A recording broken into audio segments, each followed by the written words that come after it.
কোন কোন জিনিস থাকলে আমরা দেখবো যে সেটা উত্তর। নাম্বার ওয়ান আমরা বলবো সেটা হচ্ছে কি, নাম্বার ওয়ান আমরা বলতে পারি অ্যাজ মাছ।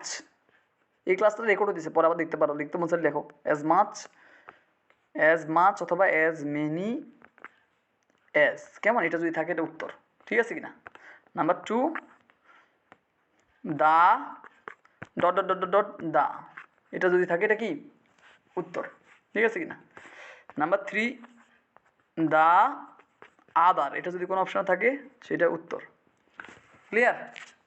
তিনটা জিনিস ক্লিয়ার হয়েছ? জি স্যার। জি ভাইয়া। মুছে ফেলবো? মুছে ফেলবো?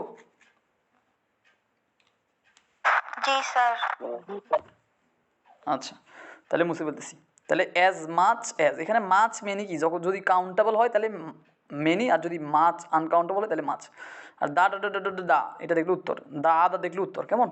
ওকে, তারপর হচ্ছে দেন দ্যাট আর those of, than that of than those of, এটা যদি দেখো এটা উত্তর, than that of than those of, দেখো দ্যাট মানে কি সিঙ্গুলার, দোজ মানে প্লুরাল, ঠিক আছে কিনা। ওকে, তারপর যেটা তুমি দেখবা হ্যাভ হ্যাড হ্যাজ, এই তিনটার পর যদি আবার হেড আসে, তিনটার পর যদি কি আসে, এই তিনটার যে কোনো একটা থাকবে, এটার পর যদি আবার হেড আসে তাহলে এটা উত্তর, বুঝছো।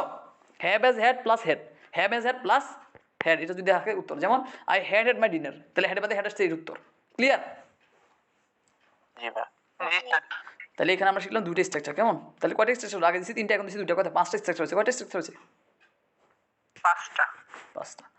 তারপর মডাল প্লাস বি প্লাস, না না হয় নাই, model plus have plus B three, model plus have plus B three, model plus have plus B three, model plus have, model plus have plus B three, model plus have plus B three, এটা যদি কোনো জায়গায় থাকে তাহলে কি সেটা 90%। হ্যাঁ এটাই উত্তর, কেমন। আচ্ছা, এটাই বাস্তব। তারপর আর কি থাকতে পারে, কি থাকলে উত্তর হতে পারে, এটা হচ্ছে তোমার, এটাকে বলে তোমার কি বলো বলো তো,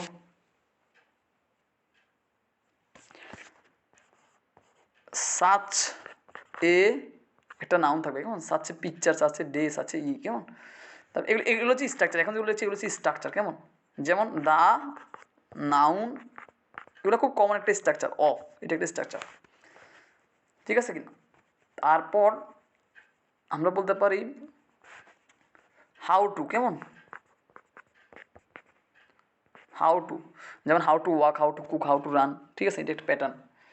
তারপর such a day, such a beautiful day, such a day, তাহলে সাচ এ পিস অফ, কী হতে পারে, a piece of, a piece of, a piece of, ঠিক আছে কিনা।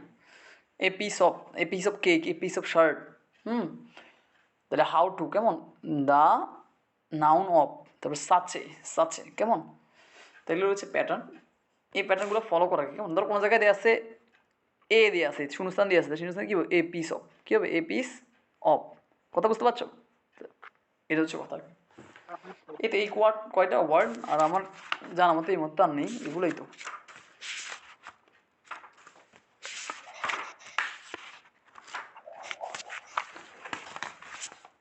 তো এখন রাত কয়টা বলো তো,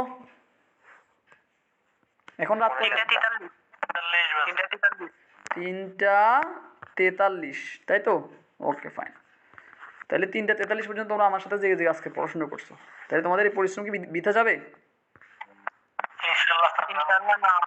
তাহলে এই পরিশ্রম বৃথা যাবে না, ইনশাল্লাহ, কেমন।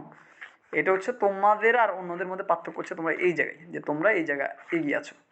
যেমন আমার নিয়মিত ক্লাস যদি কেউ করে, আমার রেগুলার ক্লাস যদি কেউ করে, তাহলে সে আমার স্টুডেন্ট 100 জন, কেমন, সাপোজ। তাহলে যারা আমার ক্লাস করছে তারা কি করছে, পুরো বাংলাদেশের লক্ষ স্টুডেন্টের মধ্যে থেকে এগিয়ে থাকবে, 100 জন মধ্যে থাকবে। আর যারা আমার ক্লাস মিস করতেছে তারা তোমাদের চেয়ে আবার 10 গুণ পিছিয়ে থাকবে, যারা আমার ব্যাচে থেকে আমার ক্লাস করতেছে না, ঠিক আছে কিনা, এই হচ্ছে কথা। এখন এখানে তো খালি ভর্তি হলে চান্স হবে না, চান্স হবে কীভাবে, আমাকে প্রশ্ন করতে হবে, কোয়েশ্চেন করতে হবে, কেমন, যে স্যার এটা বুঝি না, ওটা বুঝি না, সেটা বুঝি না। ঠিক আছে, এটা হচ্ছে কথা। এখন তোমাদের সুপার সাজেশন দিয়েছি 70 মার্কে, কেমন। তার মধ্যে দেখো ইংলিশটা তো আমি নিজে ধরে ধরে করাইলাম, তাই না, প্লাস জি স্যার। মেমোরি পার্টটা তো আমি কি শিট দিয়ে দিলাম, তাই না, লাস্টের 5 পেজ। আর থাকে বাংলা, বাংলার জন্য কি এইচএসসি টপিক দিছি, দেখো শিটের ভিতরে দেখো, শেষের দিয়ে আছে এইচএসসি টপিক কয়টা, 8টা।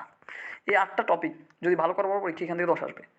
তারপর এরপর 5টা মেমোরিজ পার্ট দিছি, দেখো 9 থেকে একদম পুরো 14 পর্যন্ত এই সবগুলো মেমোরিজ পার্ট, 15 পর্যন্ত সবগুলো মেমোরিজ পার্ট। এই তো এইটুকু করলেই এনাফ, বুঝতে পারছো কিনা, এনাফ। আর বাংলা প্রথমত থেকে প্রশ্ন আসবে 15, বাংলা দ্বিতীয় থেকে 15, এই তো এইটা হচ্ছে কথা।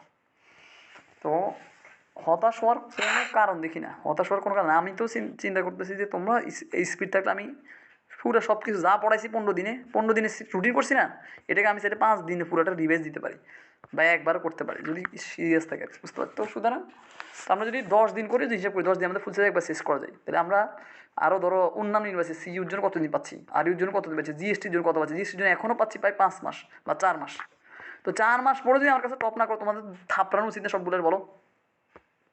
তোমরা তো অলরেডি 10 দিনে একবার শেষ করতে পারো আমার সিলেবাস অনুযায়ী। তো তাহলে তোমরা যদি 5 মাস বা 4 মাস পরে গুচ্ছ পরীক্ষা যদি পুরো বাংলাদেশে 100তমের মধ্যে না হইতে পারো সবাই, তাহলে কি তোমাদের মাইর দেওয়া উচিত, তাই না। জি ভাইয়া। এটার মতো কি ব্যর্থতার কিছু হইতে পারে না, ঠিক আছে কিনা।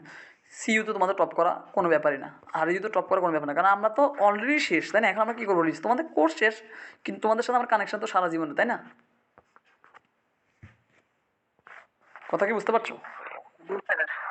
হ্যাঁ, তো বিসিএস ক্যাডার হইতে হবে, আবার অনেক কিছু হইতে হবে, অনেক কিছু। তারপরে ইংলিশে আইএলটিএস করো, মাইলস করো, সব কিছুর জন্য আমার লাগবে ইন ফিউচারে, কেমন। জামাই হইতে হবে স্যার। কার জামাই হইতে হবে, সাদিয়া নাদিয়া আসনি দিয়ে আছে তার।